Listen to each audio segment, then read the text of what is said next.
صفحہ نمبر 13 آیت نمبر 178، صفحہ نمبر 13 کی آخری لائن۔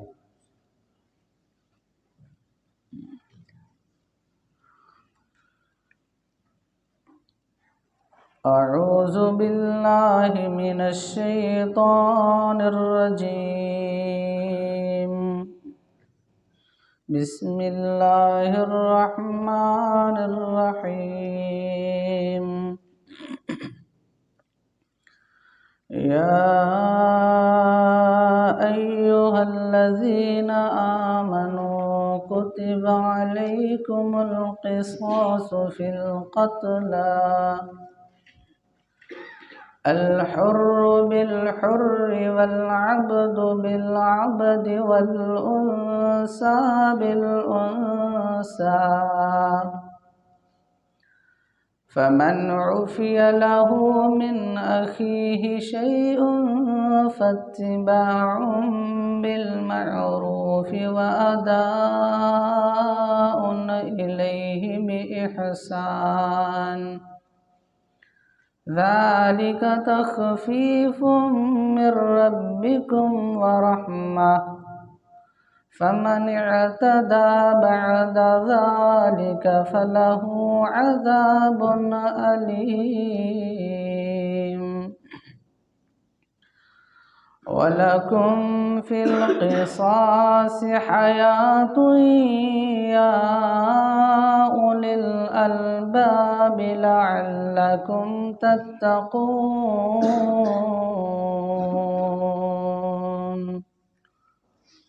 صدق اللہ۔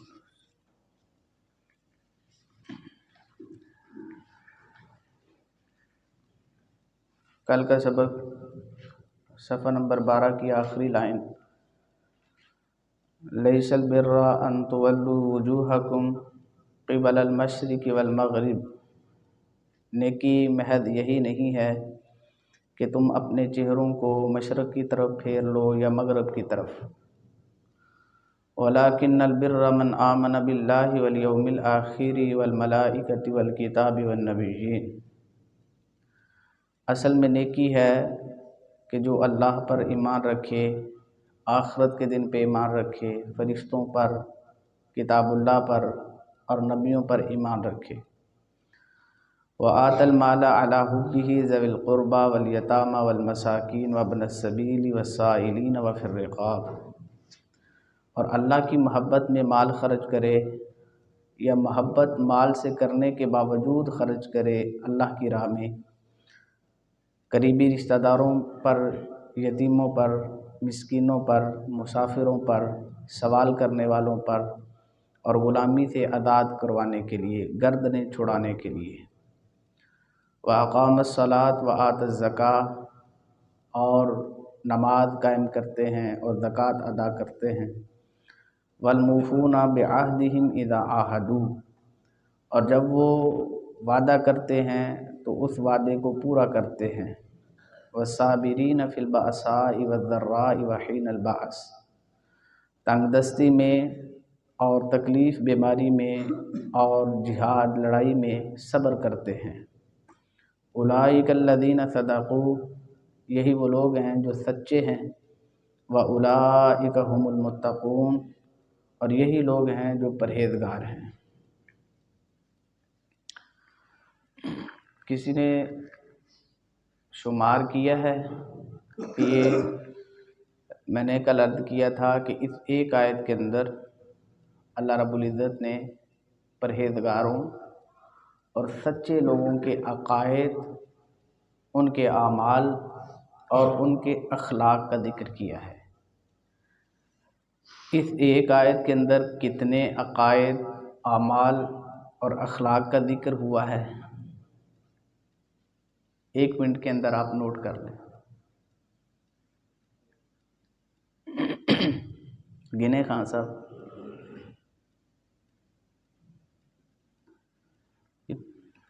ٹوٹل کتنے ہو جائیں گے؟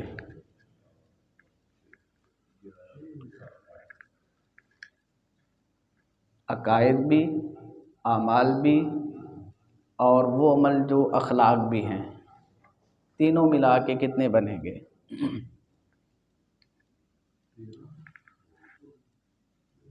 13 اور جی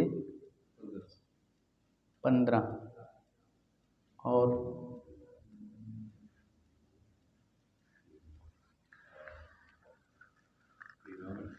اچھا میں آپ کو ہنٹ دے دیتا ہوں. ہم نے یہ ایک ہی آیت ہے نا، اسی طرح کی ایک آیت میں نے ذکر کی تھی اور وہ بڑی معروف آیت ہے. غالب گمان یہ ہے کہ آپ میں سے سب کو آتی ہوگی. اس ایک آیت کے اندر اللہ رب العزت اپنے ذاتی، ہم اللہ رب العزت کو اس کے ذاتی اور صفاتی ناموں کے ساتھ 16 مرتبہ یاد کرتے ہیں. کون سی آیت تھی وہ؟ 16 مرتبہ ہم اللہ کو اس ایک آیت کے اندر مخاطب کرتے ہیں، اس کو یاد کرتے ہیں، اس کا نام لے کے، اس کی صفات کے ذریعے. آیت الکرسی، اس کے اندر ہم 16 بار اللہ کا نام لے کے یا اس کی صفات کا ذکر کر کے تو اللہ کو مخاطب کرتے ہیں. اور نبی کریم صلی اللہ علیہ وسلم کا فرمان ہے کہ یہ قرآن کریم کی بہترین آیات میں سے ہے، جس کو ہم آیت الکرسی کہتے ہیں. 16 مرتبہ اس میں ہم اللہ رب العزت کو مخاطب کرتے ہیں. اور اس آیت کے اندر جو اللہ رب العزت نے اہل ایمان کے عقائد، اعمال اور اخلاقیات کا ذکر کیا ہے، ان کی تعداد بھی 16 ہے. پہلے نمبر پہ دیکھیں صفحہ نمبر 13 کی پہلی لائن سے، آمنا باللہ، اللہ پر ایمان، آخرت پر ایمان، فرشتوں پر، کتابوں پر اور نبیوں پر. اس کے بعد مال دینا قریبی رشتہ داروں کو، یتیموں کو، مسکینوں کو، مسافروں کو، سوال کرنے والوں کو اور گردنیں آزاد کروانے میں. پھر نماز قائم کرنا، زکوٰۃ ادا کرنا، وعدے کی پاسداری کرنا، تنگ دستی اور بیماری میں صبر کرنا اور جنگ میں صبر کرنا. کتنے ہو گئے یہ؟ 16. ان اصحاف کے پیدا کرنے والوں کو، جس مومن بندے کے اندر، جمعے کے اندر بھی یہ میں نے عرض کرنے کی کوشش کی تھی کہ اگر ایمان کا دعویٰ ہے تو اپنے ایمان کی فکر بھی ہونی چاہیے کہ میرا ایمان کس معیار کا ہے. صحابہ کرام رضوان اللہ علیہم اجمعین اس کی فکر کیا کرتے تھے. جس طرح بخار ہوتا ہے نا بندے کو، تو اس کو تھرمامیٹر کے ذریعے دیکھا جاتا ہے، بلڈ پریشر ہوتا ہے، اس کو پرکھا جاتا ہے.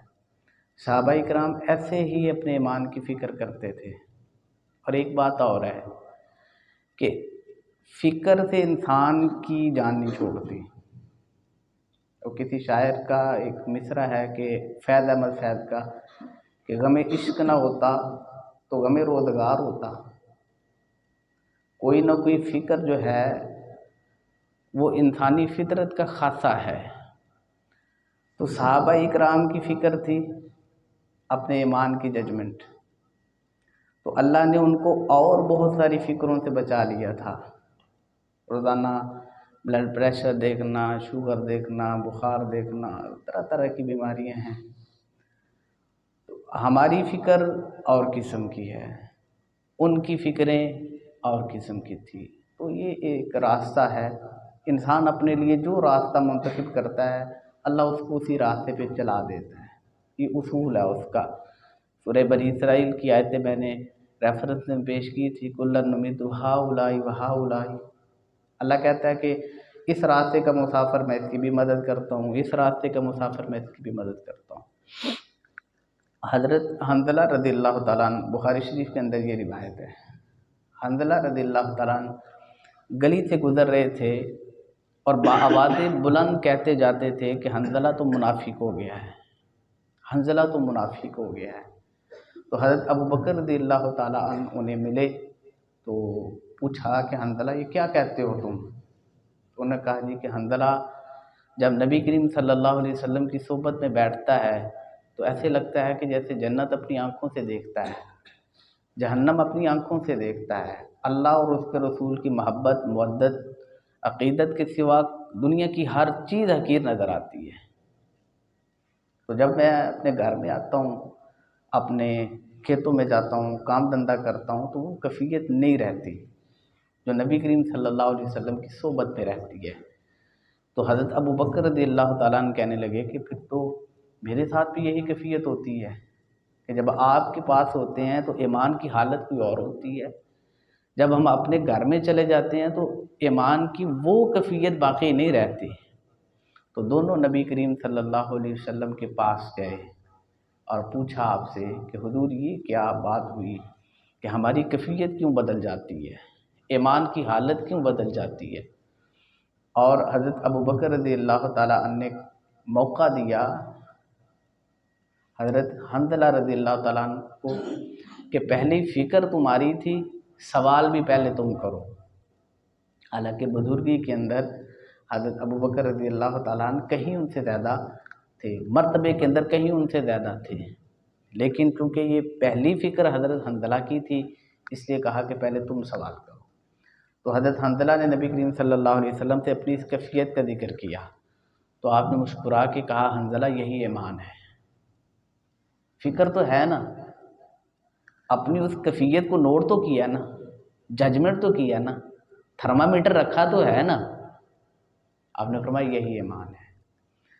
اگر تمہاری کیفیت جو میرے پاس ہوتی ہے اپنے گھروں کے اندر، بازاروں کے اندر، ذمہ داری کے اندر وہی رہے تو تم اپنے گھروں میں بستروں پہ بیٹھو، گلیوں کے اندر چلو، اللہ کے نورانی فرشتے آ کے تم سے مصافحہ کریں، تمہیں سلام دعا کریں۔ تمام محدثین نے حدیث کی کتابوں کی ابتدا کتاب الایمان سے کی ہے۔ تو ایمان کی فکر کرنا یہ مسلمان کے اوپر لازم ہے، ضروری ہے۔ جب فکر ہوتی ہے تو پھر وہ قرآن پڑھتا ہے، پھر وہ غور کرتا ہے۔ آپ نے سنا ہے اقبال کا مرد مومن، یہ باقاعدہ ایم اے کے سلیبس کے اندر ایک سوال کیا جاتا ہے جو لوگ اردو سبجیکٹ کے اندر ماسٹر کرتے ہیں۔ اقبال کا مرد مومن یا کامل مومن، کہ اقبال کے نزدیک مومن کیا ہے، مومن کی اوصاف کیا ہے، مومن کے وصف کیا ہیں؟ تو اس سے معلوم ہوتا ہے کہ اقبال کی اپنی ایک فکر ہے مومن کے بارے میں کہ اس کے اندر یہ اوصاف ہوتے ہیں، 2-3 چیزیں ہیں، وہ حرام نہیں کھاتا، وہ اپنی محنت کا کھاتا ہے، کسی کی بے بسی کا فائدہ نہیں اٹھاتا، جو اقبال کا مرد مومن ہے۔ تو ہمیں اپنے ایمان کا محاسبہ اور احتساب کرنا چاہیے کہ میں کس معیار کا مومن ہوں، میرا ایمان کس معیار کا ہے۔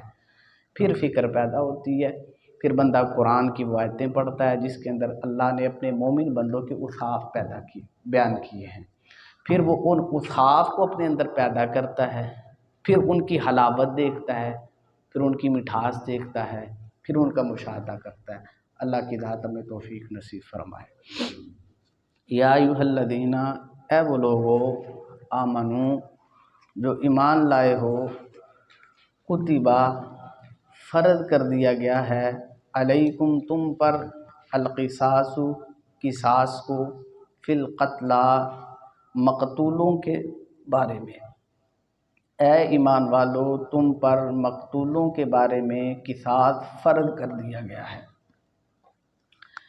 قصاص کا ترجمہ یہاں پہ لکھا ہوا ہے برابری کرنا۔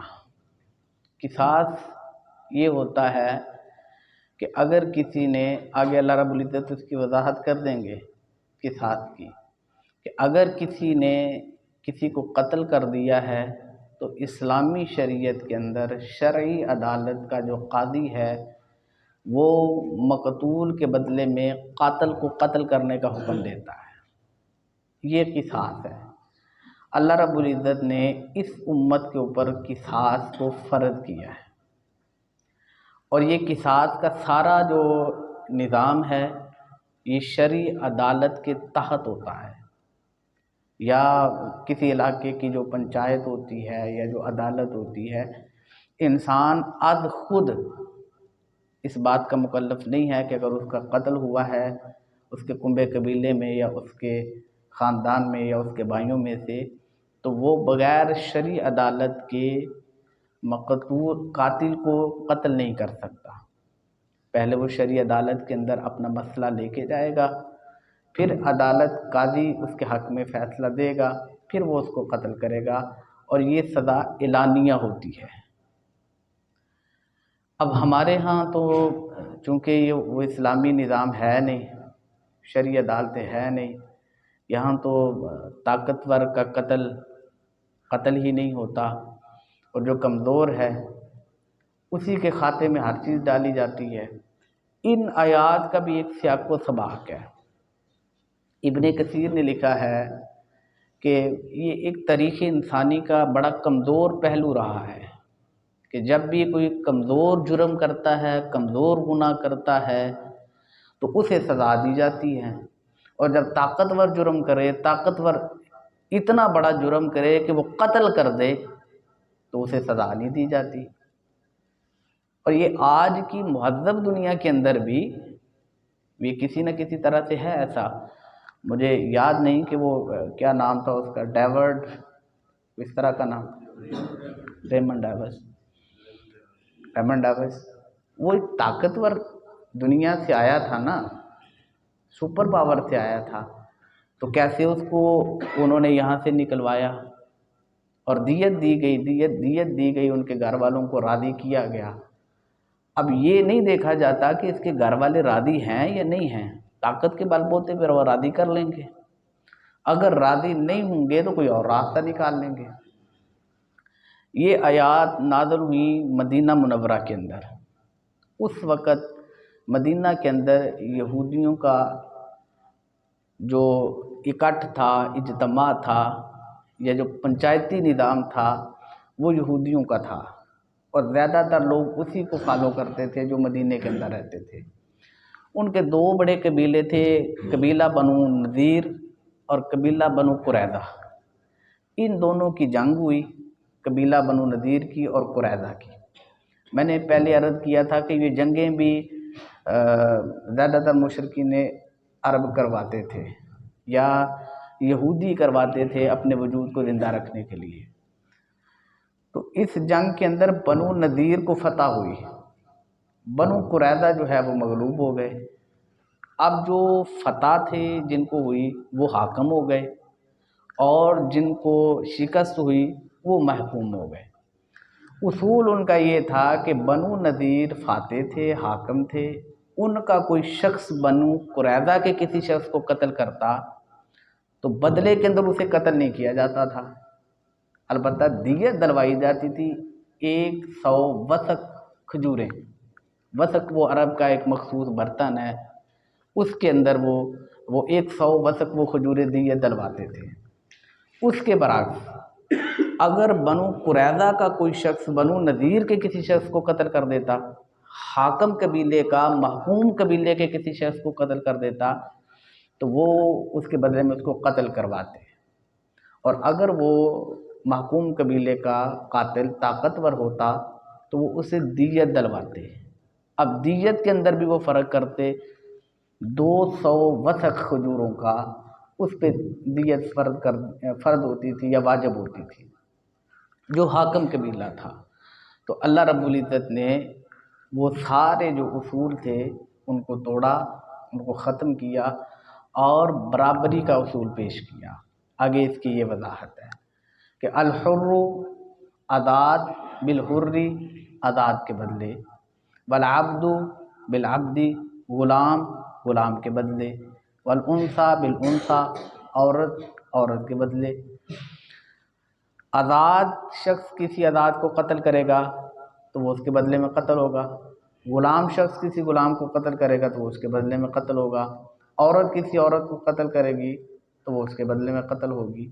فمن، پس جو کوئی، عفیا، معاف کر دیا جائے، درگزر کر دیا جائے، لہو، اسے، من اخیہ، اس کے بھائی کی طرف سے، شیئن، کچھ، اگر قاتل کو مقتول کے بائی کی طرف سے مقتولین کی طرف سے معاف کر دیا جائے، اگر قاتل کو مقتولین کی طرف سے معاف کر دیا جائے یا ان سے درگزر کر دیا جائے تو پھر قاتل پہ دیت واجب ہوتی ہے، پھر اس نے دیت ادا کرنی ہوتی ہے۔ اگر مقتولین کے وارث معاف نہیں کرتے تو پھر قصاص ہی ہوگا، قتل کے بدلے میں قتل ہی ہوگا، اور یہ فیصلہ کرے گا شرعی عدالت کا قاضی۔ اور اگر وہ درگزر کر دیتے ہیں، معاف کر دیتے ہیں، تو پھر دوسری صورت ہوگی دیت کی، کہ جو قاتل ہے وہ مقتولین کو، ان کے ورثاء کو دیت دے گا۔ فاتباع، پس وہ پیروی کرے، بالمعروفی، معروف طریقے سے، اچھائی کے ساتھ، واداء، اور ادا کرنا ہے، الیہ، اس کی طرف سے، باحسان، آسانی کے ساتھ، احسان کے ساتھ۔ یہ دیت کا ہے کہ اگر وہ معاف کر دیا جائے قاتل یا اسے درگزر کیا جائے تو پھر وہ اچھے طریقے کے ساتھ، معروف طریقے کے ساتھ، معروف طریقے کا مطلب یہ ہے کہ شریعت نے جو دیت فرض کی ہے وہ ادا کرے۔ شریعت نے جو دیت فرض کی ہے قاتل پہ وہ 100 اونٹ ہے۔ نسائی شریف کے اندر روایت ہے، نبی کریم صلی اللہ علیہ وسلم نے یہ خود ارشاد فرمائی ہے دیت۔ تو کسی بھی زمانے کے اندر، البتہ مفسرین نے یہ لکھا ہے کہ اگر 100 اونٹ میسر نہیں ہیں تو 100 اونٹ کی مالیت کے پیسے، درم و دینار یا کرنسی، یا اس مالیت کی زمین، یا اس مالیت کی کوئی بھی چیز، وہ دیت کے اندر قاتل نے مقتولین کے وارث کو، ورثاء کو دینی ہوتی ہے۔ ذالک، یہ تخفیف، آسانی ہے، من ربکم، تمہارے پروردگار سے، ورحمت، اور رحمت ہے۔ فمن، پس جو کوئی، اعتدا، زیادتی کرے، بعد ذالک، اس کے بعد، فلہ، اس کے لیے ہے عذاب علیم، دردناک عذاب۔ اللہ رب العزت نے پہلے قصاص کو فرض کیا، قصاص کے بعد دوسری صورت یہ ہے کہ اگر مقتولین کے وارث معاف کر دیں، درگزر کریں، تو پھر وہ دیت دے گا۔ دیت کے بعد بھی اللہ فرماتے ہیں کہ یہ اصول ہے آسانی کے لیے، اور یہ دلیل ہے اللہ کی رحمت کی۔ مفسرین نے اور ابن عباس رضی اللہ تعالیٰ عنہ نے یہ خیال ظاہر کیا ہے کہ یہودیوں کے اندر صرف قصاص تھا، قتل کے بدلے قتل تھا، ان کے اندر دیت کا نظام نہیں تھا، ان کی شریعت کے اندر۔ عیسائیوں کے اندر درگزری تھی، نہ دیت تھی نہ قصاص تھا، یہ حکم تھا کہ درگزر کرے۔ تو اس امت کو یہ دونوں حکم دیے گئے ہیں۔ اس پارے کی جب ہم نے ابتدا کی تھی تو دوسری آیت ہم نے پڑھی تھی، وَكَذَلِكَ جَعَلْنَاكُمْ أُمَّةً وَسَطًا لِتُكُونُوا شُهَدَاءَ عَلَى النَّاسِ۔ اللہ نے اس امت کو امت وسط بنایا ہے، معتدل، اعتدال کی راہ پہ چلنے والا۔ تو یہ ایک اعتدال کا راستہ ہے کہ یہودیت کے اندر قصاص تھا، دیت نہیں تھی، عیسائیت کے اندر صرف درگزر کرنا تھا، نہ قصاص تھا نہ دیت تھی۔ تو اللہ رب العزت نے امت محمد صلی اللہ علیہ وسلم کو یہ دونوں اختیارات دیے کہ اگر مقتولین کے وارث معاف کریں تو وہ دیت لے کے راضی ہو جائیں، قاتل دیت دے، اور اگر وہ معاف نہیں کرتے تو پھر قاضی قتل کے بدلے میں قتل ہی کروائے گا۔ اس کی مزید اگر آپ تفصیل دیکھنا چاہتے ہیں تو سورہ مائدہ کی آیت نمبر 45 دیکھ لیں، اس کے اندر اللہ رب العزت نے تفصیل کے ساتھ یہ قصاص کا ذکر کیا ہے۔ وَلَكُمْ، اور تمہارے لیے، فی القصاص، قصاص میں، حیاتٌ، زندگی ہے، یا اولی الالباب، اے عقل والو، لعلکم، تاکہ تم، تتقون، بچے رہو، تاکہ تم بچے رہو۔ قصاص میں تمہارے لیے، عقل والو، زندگی ہے تاکہ تم بچے رہو۔ اب قصاص کے اندر زندگی کس طرح ہے کہ اگر قاتل نے کسی کو قتل کیا ہے تو بدلے کے اندر اس کو قتل کیا جائے گا، تو دو لوگوں کا قتل ہوگا نا۔ تو قصاص کے اندر زندگی کس طرح سے ہے؟ عرب کے لوگ، مفسرین نے لکھا ہے کہ اس آیت کے نازل ہونے کے بعد جو سمجھتے ہیں نا عربی کو اور عربی کی نفسیات کو، عربی کی وسعت کو، وہ اش اش کر اٹھے، بڑے خوش ہوئے قرآن کی اس فہم و فراست کے اوپر، قرآن کے اس انداز تخاطب کے اوپر کہ وَلَكُمْ فِي الْقِصَاصِ حَيَاةٌ يَا أُولِي الْأَلْبَابِ، اے عقل والو قصاص میں تمہارے لیے زندگی ہے۔ مولانا حالی نے وہ نقشہ کھینچا ہے اپنی مسدس عالی کے اندر کہ کبھی پانی پینے پلانے پہ جھگڑا، کبھی گھوڑا آگے دوڑانے پہ جھگڑا۔ تو وہ جھگڑوں کے اندر جن کی تربیت ہوئی، جن کی پرورش ہوئی، لڑائی جھگڑا، اور جھگڑوں کے اندر اتنا حد سے گزر جانا کہ قبیلوں کے قبیلے قتل کر دینا، اس سے تو بہتر ہے نا کہ اگر کسی قبیلے کا کوئی قتل ہوا ہے تو بجائے اس کے کہ آپ اس کا سارا قبیلہ قتل کریں، تو ایک ہی شخص قتل ہوگا نا جس نے جرم کیا ہے، جب اس کو سزا مل جائے گی تو اس کو دو فائدے ہوں گے، ایک تو معاشرہ جنگوں سے، قتل و غارت سے بچ جائے گا، دوسرا قاتل کو یہ احساس ہوگا کہ بدلے پہ مجھے قتل کیا جائے گا، اس کی نفسیاتی، اس کی ذہنی تربیت ہوگی کہ وہ قتل کرنے سے پہلے ہزارہ سوچے گا کہ مجھے قتل کیا جائے گا بدلے کے اندر۔ اور دوسرا جو قتل و غارت کا ایک ماحول ان کے اندر پیدا ہوتا تھا، اس سے بھی ان کی جان چھوٹ گئی۔ وَلَكُمْ فِي الْقِصَاصِ حَيَاةٌ يَا أُولِي الْأَلْبَابِ لَعَلَّكُمْ تَتَّقُونَ۔ سبحانك اللهم وبحمدك أشهد أن لا إله إلا أنت أستغفرك وأتوب إليك۔